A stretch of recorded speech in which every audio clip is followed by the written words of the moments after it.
Close your eyes now and allow your breathing to soften. Let the present moment drift further away as we step together into another time. The year is 1875. The place, London, in the heart of the Victorian age. The morning is cool, the air damp and heavy, as though the fog itself carries the weight of sorrow. Horse-drawn carriages rattle faintly in the distance, but here, in your narrow street, there is only silence. The stillness of a household in mourning. You rise from a narrow bed, your body still heavy from sleep. At once, your eyes fall upon the garment folded neatly on the chair beside you, a mourning dress of black crepe, stiff and unyielding. It will be your attire for months, perhaps even for years, for mourning was not a fleeting matter in Victorian life. You step into the garment, its fabric brushing your skin like a constant reminder of loss. The veil is pinned in place, soft mesh descending over your face, dimming the brightness of the world as though you are already half a ghost yourself. Each movement of the day is guided by mourning etiquette. Even the simplest gestures carry meaning. The stopped clock on the mantelpiece marks the very hour your loved one passed, a solemn time preserved, never to be wound again until morning ends. Mirrors, once reflecting daily vanity, now hang shrouded in dark cloth. They say it is to prevent the spirit of the departed from being caught in the glass. But perhaps it also prevents you from seeing your own grief reflected too clearly. At the breakfast table, food is plain, unadorned. A crust of bread, a thin porridge. Tea poured quietly, steam rising in the hush.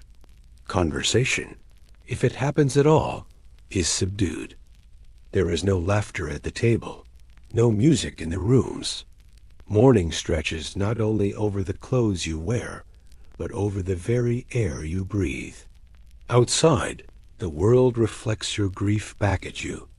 It is not uncommon to pass a funeral procession on the street.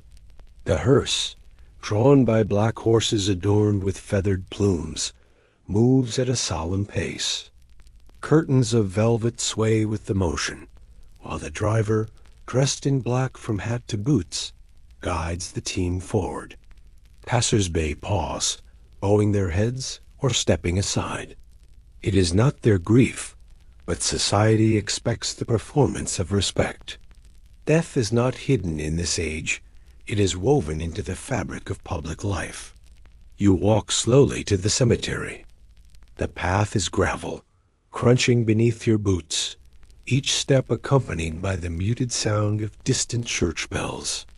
The cemetery itself is not barren. In the Victorian age, these spaces were like gardens of the dead. Towering monuments rise among groves of trees.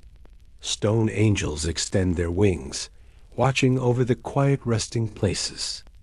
Wrought iron fences enclose family plots, their gates creaking as mourners pass through.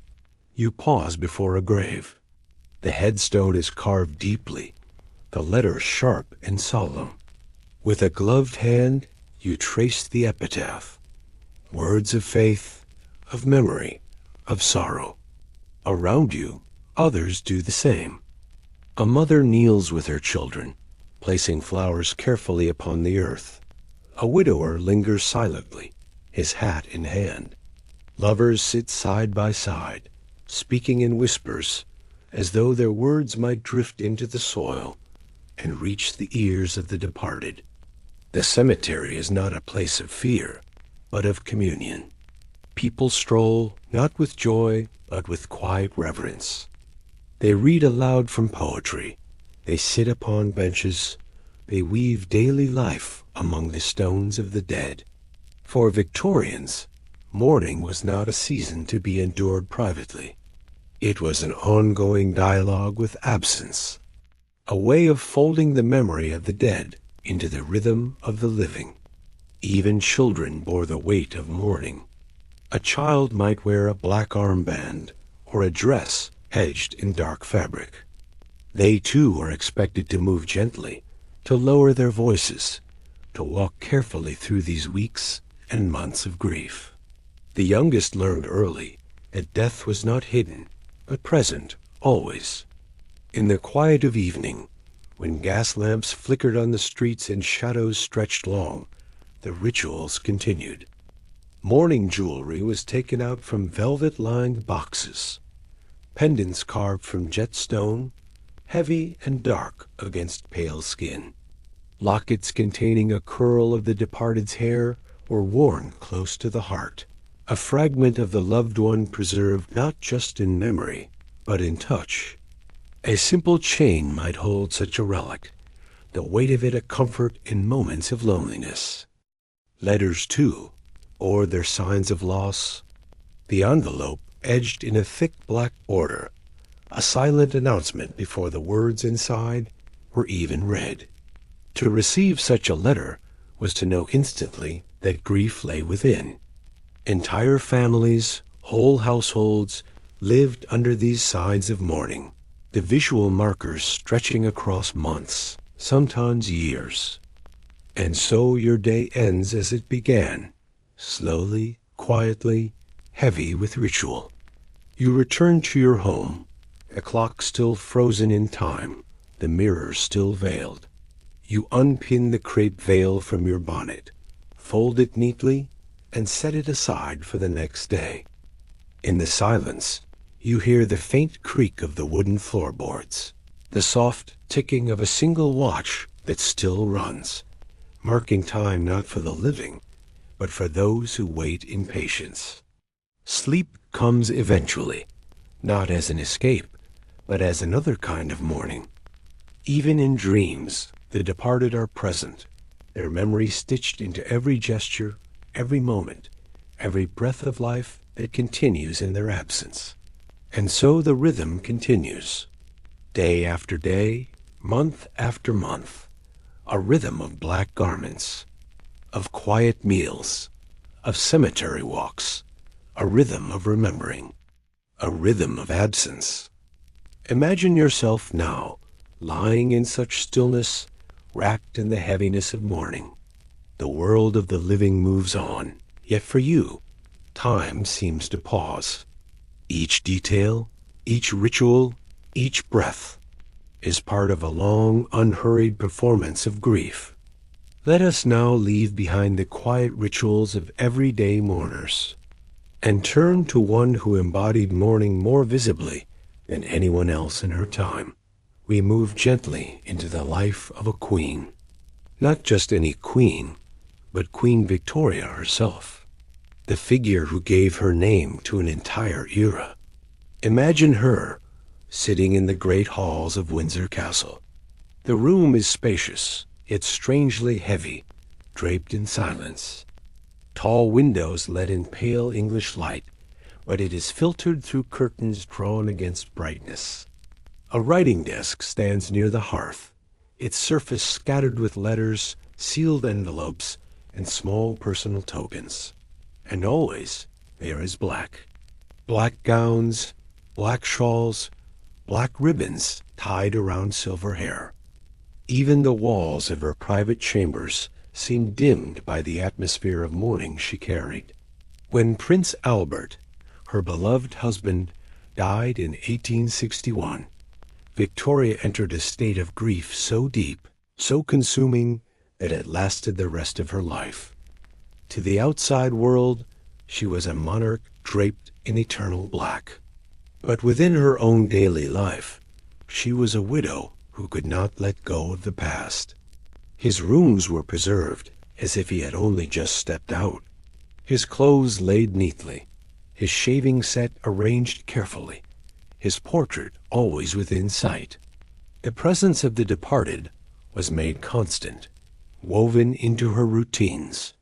Her servants recalled the way she insisted that Albert's clothes be laid out each day, as though he might walk through the door at any moment. Hot water was prepared in the mornings, ready for his non-existent shave. At meals his place was set, the chair waiting, the silver polished. The absence was made visible, structured, ritualized. This was mourning transformed into monarchy. You might imagine the queen herself, sitting silently at the long dining table, her small figure dwarfed by the grand furniture. A single plate before her, a cup of tea, perhaps some thinly sliced meat. At the far end, an empty place, laid for Albert. The ticking of the great clock filled the silence. In this way, Victoria dined with her memory every day. The public saw this grief too. She rarely appeared in public after Albert's passing. The once visible queen retreated into her palaces, shrouded in sorrow. She earned the name the Widow of Windsor, a monarch present in title, but withdrawn in spirit. Yet her absence also became a presence. Her mourning was so visible, so extended, that it set a cultural tone for the entire nation. Black crepe, mourning jewelry, ritualized remembrance. These practices gained strength from the image of the grieving queen. Imagine for a moment the way her subjects must have viewed her. A queen who could not be consoled, a ruler who lived perpetually in the shadow of death. Her grief became part of the identity of the empire itself. The image of Victoria in black was printed on engravings, painted in portraits, preserved in photographs. A woman, endlessly veiled, endlessly looking backward. But there was more than sorrow in her mourning. There was also devotion and a sense of haunting. Victoria believed Albert's spirit remained near. She spoke of him as though he listened, as though he guided her still. She sought mediums, spiritualists, and séances, hoping for messages from beyond the veil.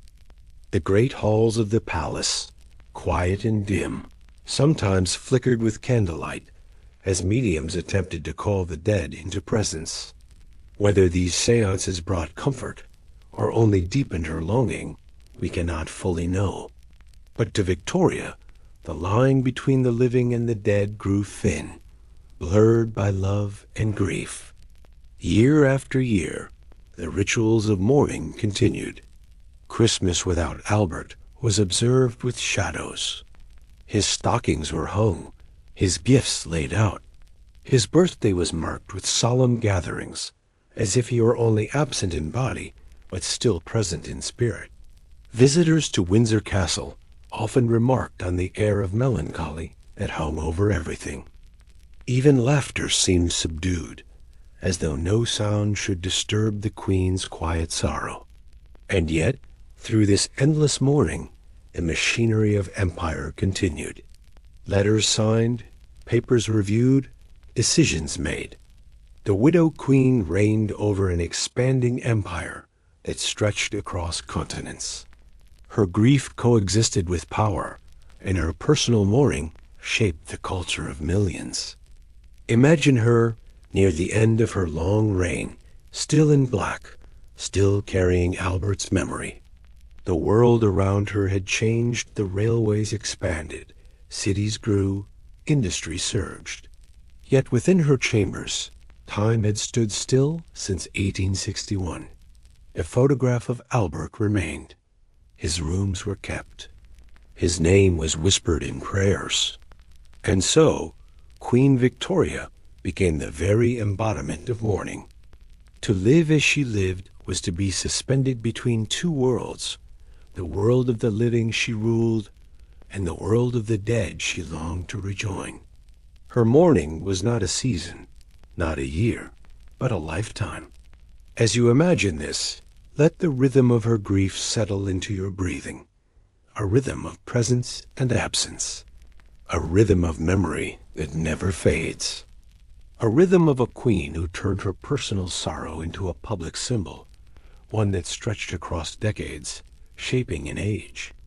And so, when you see the word Victorian today, you may hear, faintly, the echo of her name, not only as queen, but as widow, not only as ruler, but as mourner.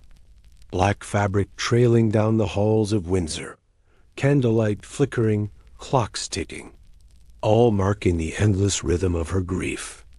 Now that we have walked with Queen Victoria in her grief, let us widen our gaze to the culture of mourning that grew around her people, her nation, and even the wider Western world. For the Victorians were not only people of industry, science, and empire, they were also people who believed deeply in the possibility that the dead were not entirely gone. Imagine yourself now in a parlor in London in the year 1870. The fire glows faintly in the hearth. Gas lamps flicker with a pale, unsteady light. Curtains are drawn tight against the night. Around the table sit men and women dressed in black crepe, their hands clasped together.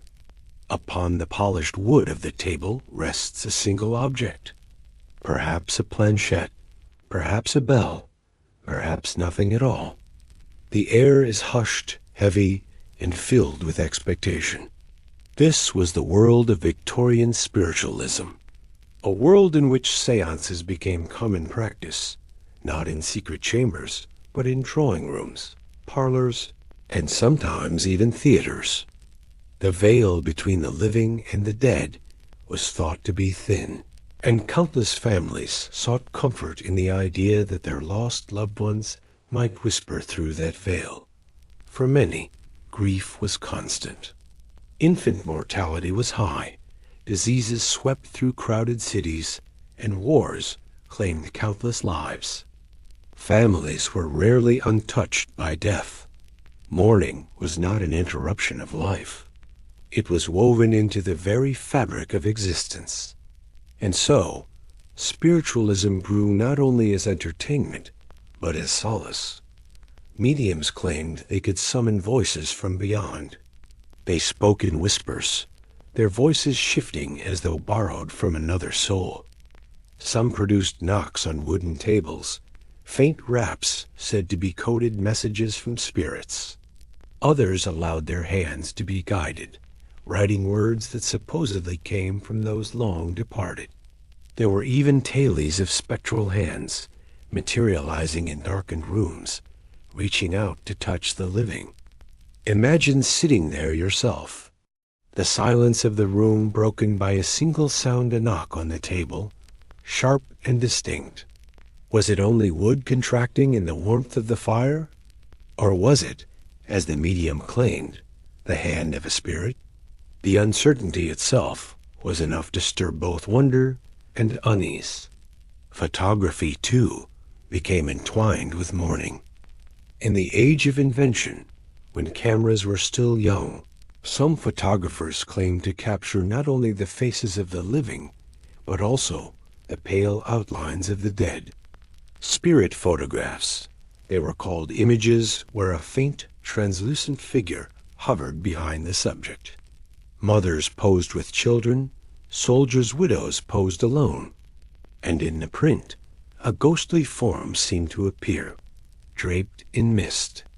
Whether these images were tricks of light, deliberate fabrications, or genuine mysteries hardly mattered. To grieving hearts, they offered hope. Hope that their loved ones were not gone forever. Hope that in some way, some unseen form, they remained near. And so, mourning became not just black clothing and silent tears. It became a culture of contact, of curiosity, of half-belief.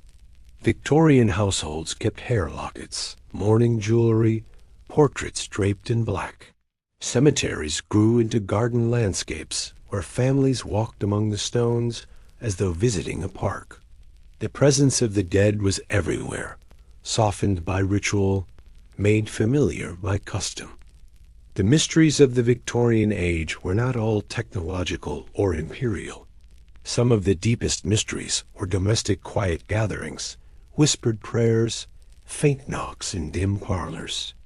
Were these séances true? Were the spirits of the dead truly present? Or were they only reflections of grief, projected outward, given form by longing?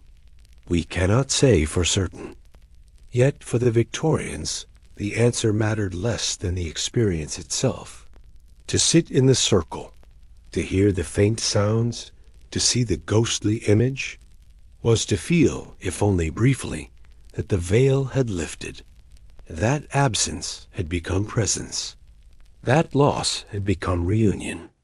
And in this way, Victorian mourning was not only sorrowful, it was imaginative. It was creative. It blurred boundaries between faith and science, between superstition and invention. It gave people a way to endure grief by transforming it into ritual, performance, and belief. So as you rest, imagine the flicker of lamplight in a quiet Victorian parlor. Imagine the stillness of the circle, the joined hands, the faint expectation that something unseen might stir in the room. The ticking of the clock, the creak of the floorboards, the whisper of the medium. All of it suspended, waiting. This was the mystery at the heart of Victorian mourning. A culture that lived side by side with death, and found comfort in the possibility that death was not the end. Imagine yourself stepping quietly into the drawing rooms of Victorian London, where the soft glow of candlelight glimmers against polished wood and heavy velvet curtains. The air carries the faint scent of beeswax polish, mixed with the smoke of a fading fire. Outside, the city hums in its endless rhythm, the clatter of carriage wheels, the muffled footsteps of late-night workers, the call of a vendor fading down the fog-filled street. Yet here, inside the world of the privileged, the atmosphere is hushed, weighted by ritual and tradition. You notice the clothing first. Mourning garments dominate these rooms, their dark fabrics rustling softly as people move about. For the wealthy, mourning was not merely an emotion, but a duty, a performance woven into the very fabric of society. Imagine the widow dressed in layers of black crepe, a fabric chosen precisely for its dull, lifeless finish. It absorbed the light, refusing to reflect it, as though the wearer herself had been dimmed by grief. Her veil hangs heavy, obscuring her face, a symbol both of respect and of separation from the world of the living. Even in warmth, the cloth clings close, a reminder of her burden. In contrast, the wealthy gentleman of the house carries mourning differently. His attire is still somber, a black coat, waistcoat, and tie, but tailored with elegance. His mourning may last for months, but never as long, nor as intensely as his wife's. In society, appearances mattered, and to dress incorrectly for mourning was to invite whispers, disapproval, even social ruin. For those of high status, every button, every ribbon, every stitch of black cloth had meaning. Now picture the house itself. In many grand London homes, mirrors would be covered with black cloth. Reflective glass was believed to trap the soul of the departed, preventing it from moving peacefully to the other world. Clocks were stopped at the hour of death, their stillness echoing the silence left by the absent heartbeat. Curtains were drawn, shutting out the sun, casting the rooms into muted twilight. Even the air felt heavier, perfumed with lily or hyacinths, chosen both for their beauty and their ability to mask the natural decay of the body lying in state within. Funerals in this world were events of spectacle. Imagine the long line of carriages, black horses adorned with plumes of ostrich feathers dyed jet black. The hearse, its polished glass and elaborate carvings, gleamed beneath the weak sunlight. Mourners followed, their faces pale, their voices hushed. To the outsider, it might appear theatrical, even excessive, but to Victorians, it was respect. Death was not hidden away. It was displayed, ritualized, and made part of the public life. As you let these images linger, imagine the rhythm of time stretching endlessly. For a widow, mourning could last years. In the first stage, known as deep mourning, she would wear nothing but black crepe, with no jewelry, no adornment, no sign of vanity. Only after months of this could she pass to half mourning, where she might wear softer fabrics, allow touches of gray or lavender into her wardrobe, and perhaps don modest jewelry made of jet onyx or even woven strands of her husband's hair. Entire industries thrived on these customs. Mourning dressmakers, jewelers specializing in memento mori, printers crafting black-edged stationery for correspondence. Death was an economy as well as a ritual. Now contrast this with the world beyond the grand homes. In the narrow alleys and soot-darkened dwellings of London's poor, mourning was a luxury few could afford. The death of a family member brought grief, yes, but also practical worry, how to pay for burial, how to survive without the wages of the lost. A black ribbon tied to a coat or bonnet might be all that marked their mourning. There was no elaborate veil, no covered mirrors, no carriages in procession. Instead, there was often only a simple pine coffin, a hurried service, and the haunting question of survival. Still, even among the poor, rituals emerged. Families would sit together in silence, watching over the body, ensuring the spirit was not disturbed. Coins were placed over the eyes of the deceased, keeping them gently closed. In cramped rooms, with walls thin enough to hear neighbors coughing or arguing, death still brought a sacred pause. The contrast between rich and poor was stark, yet both were bound by the same human need to mark the passage between life and death. Let your thoughts drift now toward the cemeteries of Victorian London. These were not the modest churchyards of earlier centuries, but sprawling, carefully planned landscapes known as the Magnificent Seven. Great garden cemeteries like Highgate, Kensal Green, and Brompton. Imagine walking slowly along their winding paths, gravel crunching underfoot. Towering monuments rise around you, angels carved in stone, obelisks reaching skyward, mausoleums with heavy doors of iron. Ivy creeps across the names of the departed, softening the edges of marble, reminding you of time's slow erasure. Highgate Cemetery, in particular, captures the imagination. Its Egyptian avenue, lined with tombs that echo the grandeur of ancient pharaohs, invites you into a hushed world of silence and shadow. Here, the wealthy secured not only death, but a kind of immortality, their names etched in stone for all who would walk the paths after them.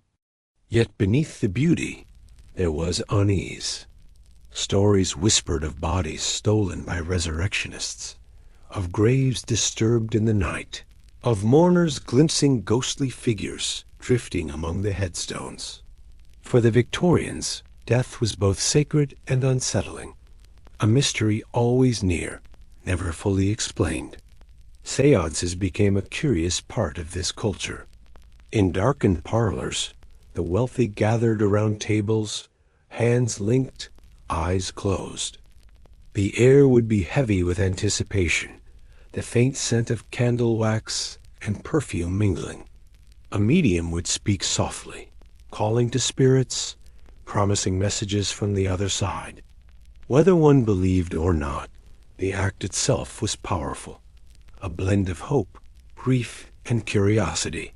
For those who had lost, the chance to hear even a single word from a departed loved one carried comfort.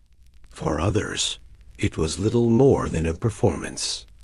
Yet séances reflected a society unwilling to let go, desperate to bridge the gap between life and death. The poor, too, sometimes sought these experiences, though their versions were humbler, often improvised in cramped rooms or borrowed spaces.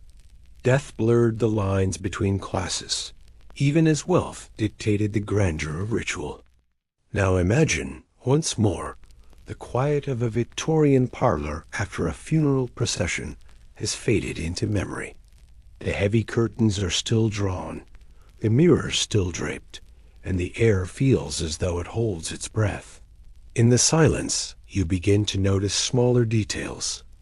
The way the black crepe veil falls against the polished floorboards. The faint ticking of a clock that had been stopped, but has now been restarted, its slow rhythm marking time again. There is comfort in these small sounds, though they echo against the larger absence. For the wealthy, mourning extended beyond the household. Stationers provided mourning cards bordered with thick black lines, sent out to announce the death to friends and family. Newspapers carried obituary notices, written in elegant language, meant not only to inform, but to secure the memory of the departed. Mourning was, in many ways, a performance of respect, a visible sign that death had touched the household, and that the world must pause to acknowledge it. But beneath the surface of etiquette lay a deep unease. The Victorians lived in a world where death was close, never far away. Illness could take a child overnight.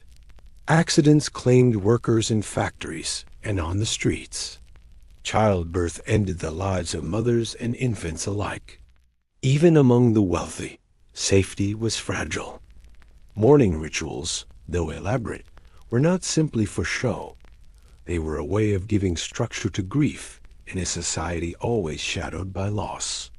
Picture again the cemeteries where these rituals found their final expression. A walk through Highgate or Kensal Green might feel like wandering through a city of the dead, where grand tombs resembled miniature houses and chapels.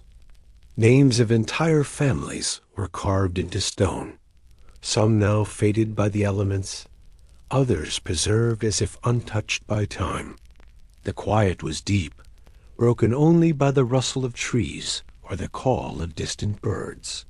For the living, visiting these cemeteries was more than duty. It was a kind of social act.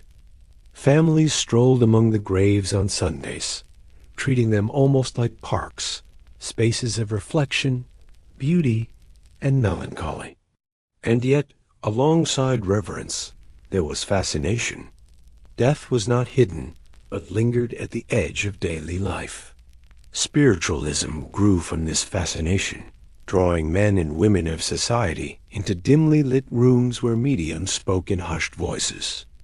Imagine sitting there, the candlelight flickering, shadows moving across wallpaper, patterned with vines and flowers. The air is still, hands are linked, and the medium begins to speak. Perhaps the table shifts slightly beneath your fingertips, or a faint knock echoes from the corner of the room.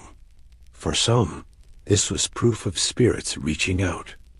For others, it was little more than illusion. But for everyone present, it was a shared ritual of wonder, fear, and longing. Not all rituals of death were so formal. In poorer neighborhoods, families gathered tightly around the deceased, often keeping vigil through the night.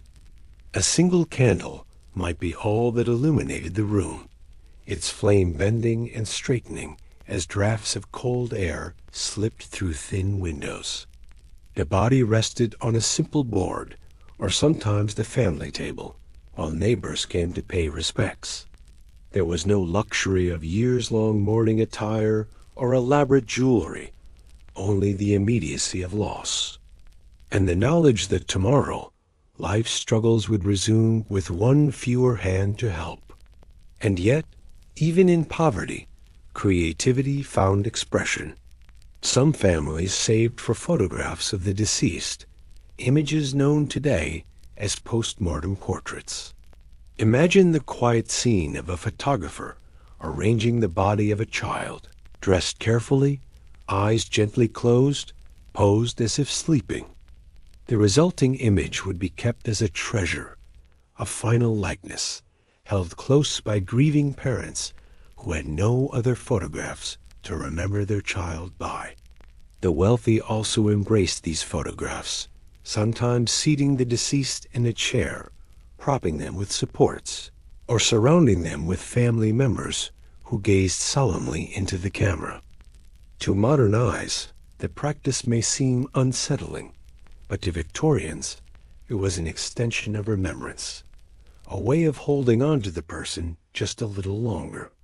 As you rest in these thoughts, notice the slow, repetitive rhythm of their lives. Birth, death, mourning, remembrance. Each stage had its rituals, its costumes, its objects and spaces. Time itself seemed woven into cycles of grief and renewal, darkness and light. And through it all, society found ways to cope with the inevitability of loss.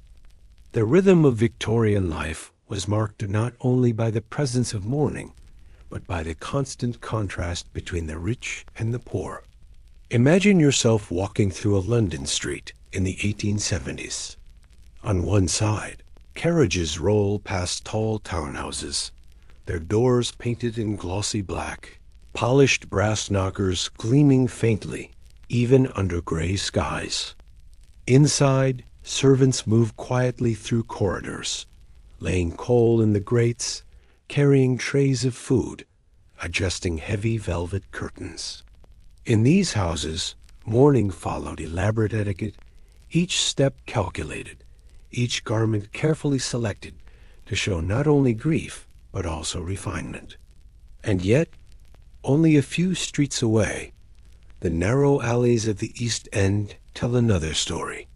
Here the air is heavy with coal smoke and the scent of refuse. Families live crowded together in small rooms where every corner is pressed into service.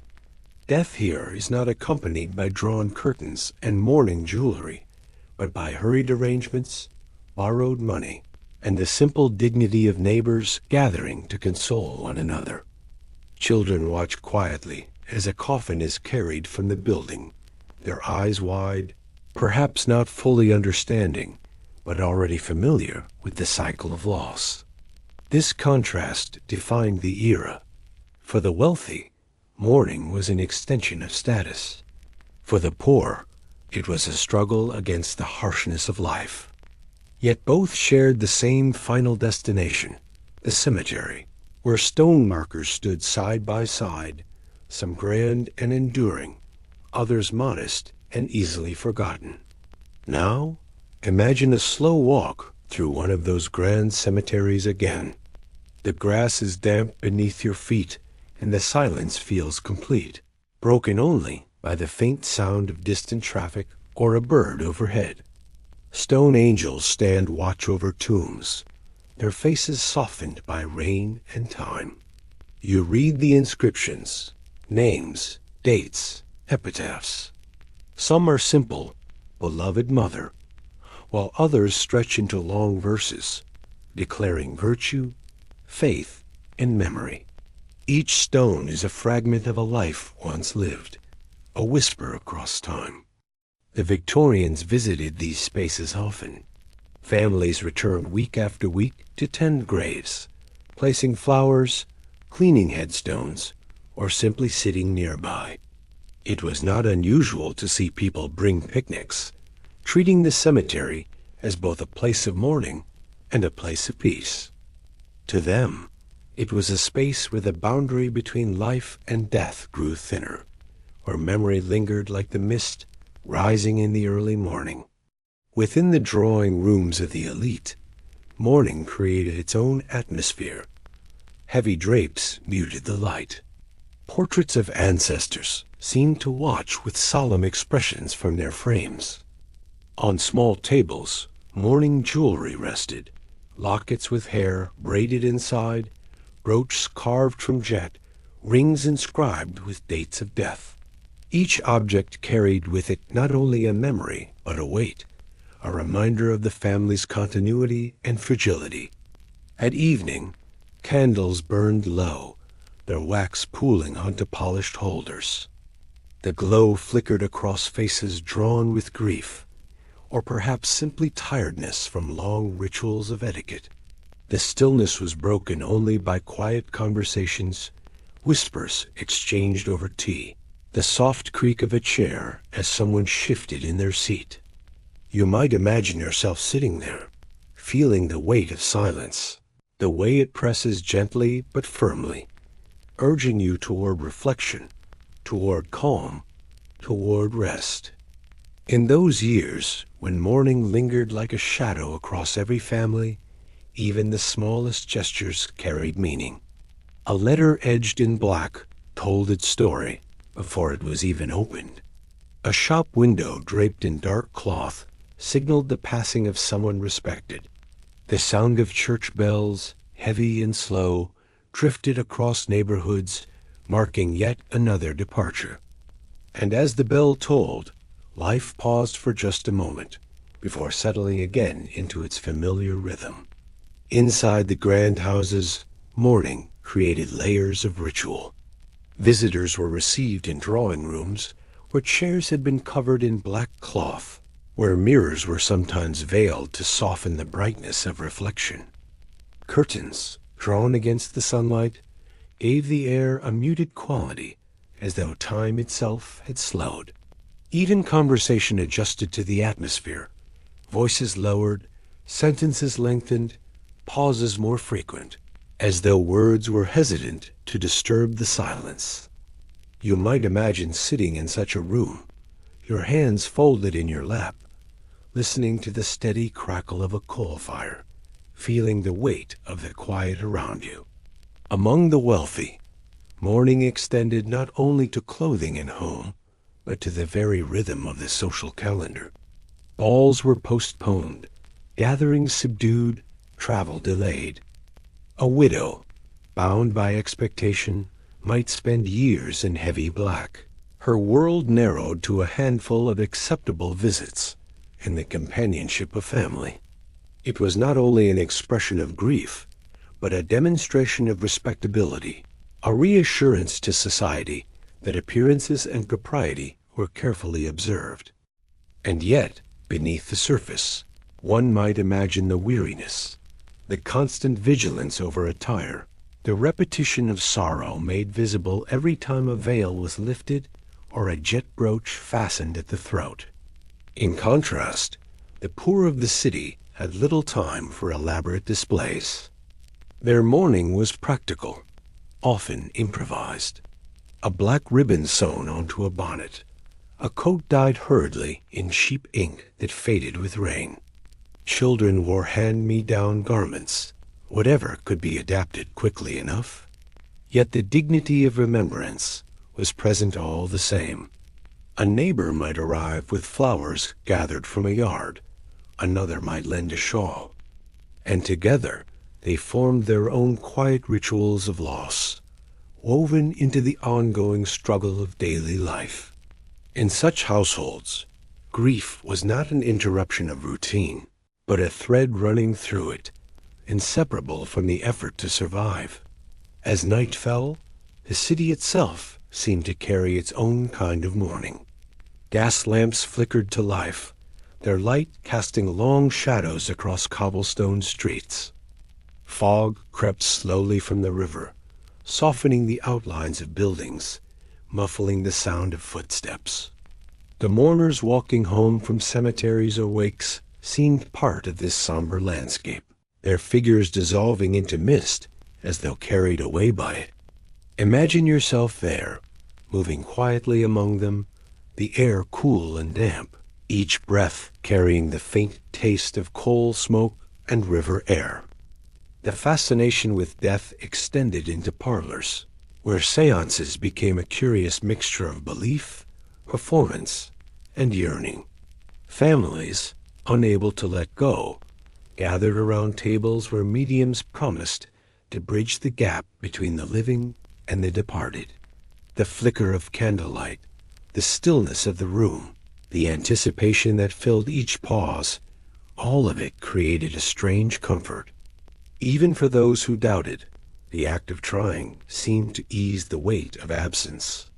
In that dim light, one might close their eyes, listening to the soft knock upon the table or the trembling voice that claimed to speak from beyond, and allow themselves, if only briefly, to believe.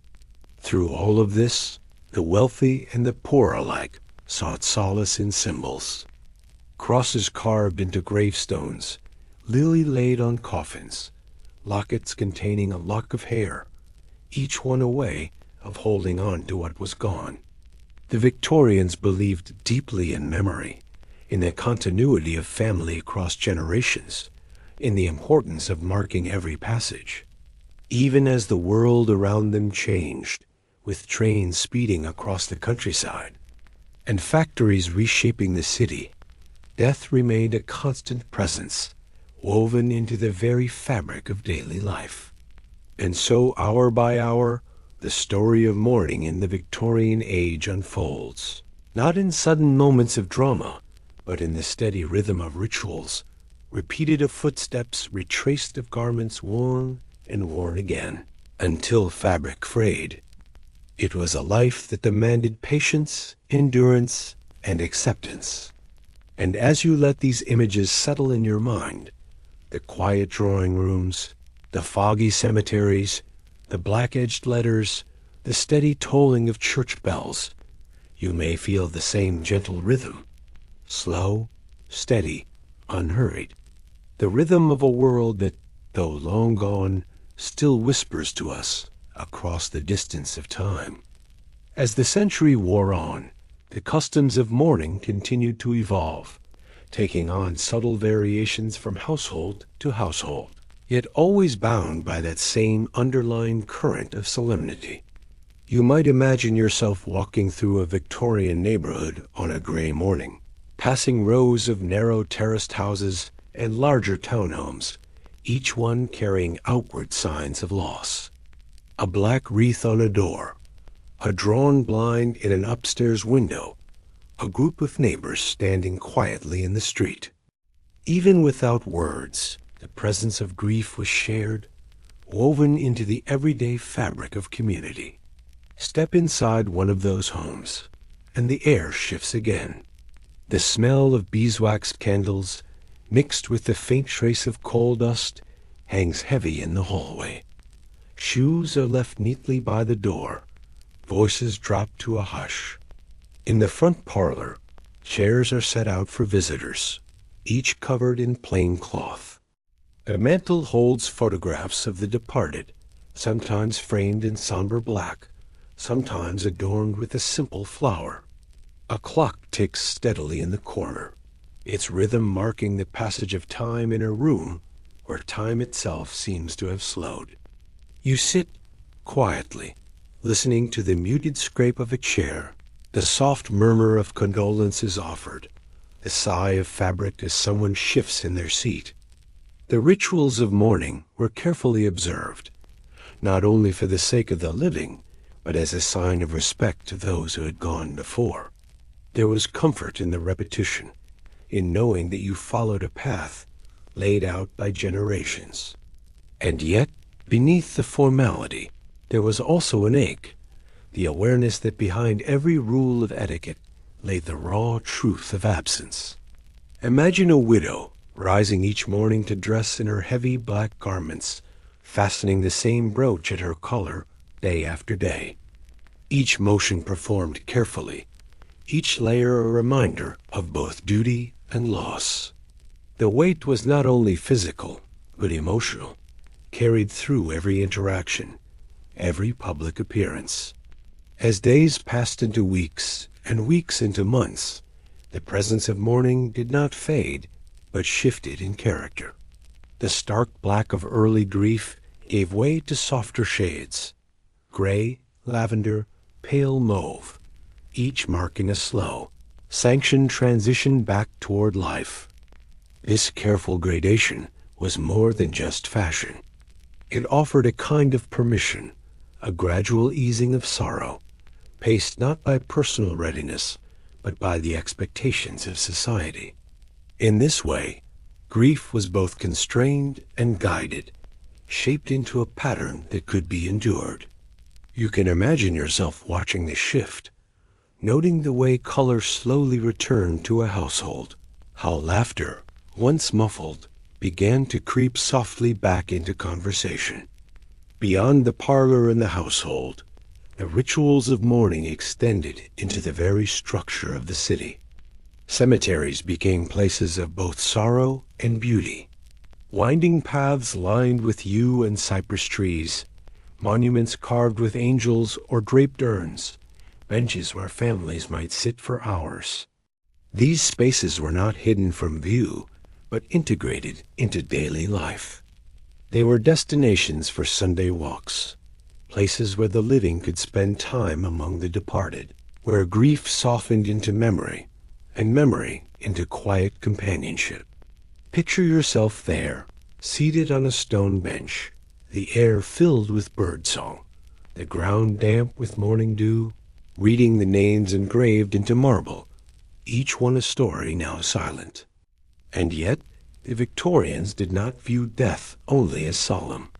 It was also an invitation to curiosity, to speculation, even to imagination. The popularity of spiritualism, the belief that the living could reach across the veil, brought together believers and skeptics alike. In candlelit rooms, families and friends gathered around tables, waiting for the faintest sign, a tap, a flicker of light, a whispered message. The atmosphere was thick with anticipation, but also with comfort. Whether or not one truly believed, the act itself offered a sense of closeness to those who had gone. Even if only for a moment, the separation felt less absolute. Imagine yourself at such a gathering, the dim glow of candles casting shadows across faces, the silence deep, the air charged with quiet hope. The fascination with the unseen extended into photography as well. Portraits of the deceased, often posed to resemble sleep, offered families a final image to hold on to. These photographs, though unsettling to modern eyes, were treasured tokens, framed and displayed alongside the living. To a Victorian family, they were not grim, but gentle reminders, ways of keeping memory tangible. One might run a hand along the smooth edge of the frame, tracing the outline of a face preserved in sepia tones, and feel a sense of continuity rather than loss. At the other end of the social spectrum, mourning took on simpler, more immediate forms. For the poor, who could rarely afford elaborate funerals, the rituals were pared down to their essence. A hastily dug grave, a prayer spoken quickly, a gathering of neighbors who carried flowers wrapped in paper. Yet these moments carried their own kind of dignity.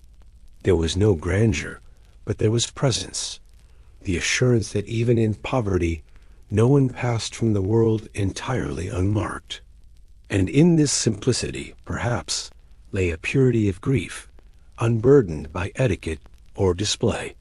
Even among the wealthy, though, the rituals were not without strain. The expectations of society were demanding, and the constant performance of sorrow could weigh heavily upon those who bore it.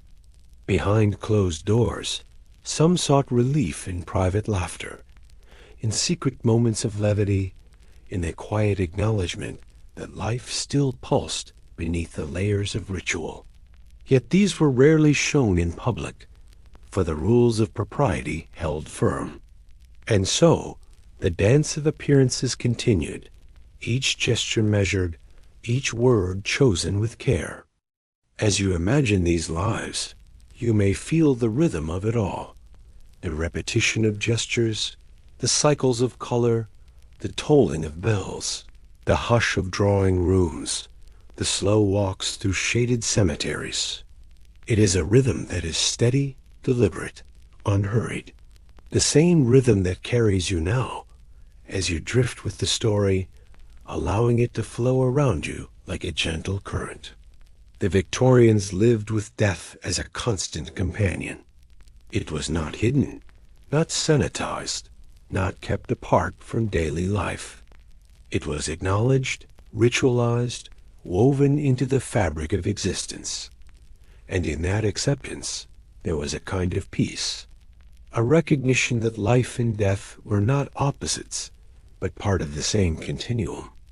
You might find, as you rest with these images, that same peace settling over you. A reminder that the past, though distant, still has the power to soothe, to teach, and to comfort. And so, we leave behind the quiet parlors, the shaded cemeteries, and the whispered rituals of Victorian mourning. Their world fades softly into the stillness of the night, a place where memory and silence are one. As you rest now, let the images dissolve into calm. The slow toll of distant bells, the hush of heavy curtains, the steady rhythm of time itself. All that remains is quiet and your own breathing. If you are still awake, I invite you gently to like this video, to subscribe, and to share it with others who may also find comfort in these stories of the past. Your support allows this channel to continue weaving these long, quiet journeys, each one crafted to carry you gently toward rest. But for now, let go of the weight of history. Allow your eyes to close, your thoughts to drift. You are safe, you are calm, and sleep is near. Good night.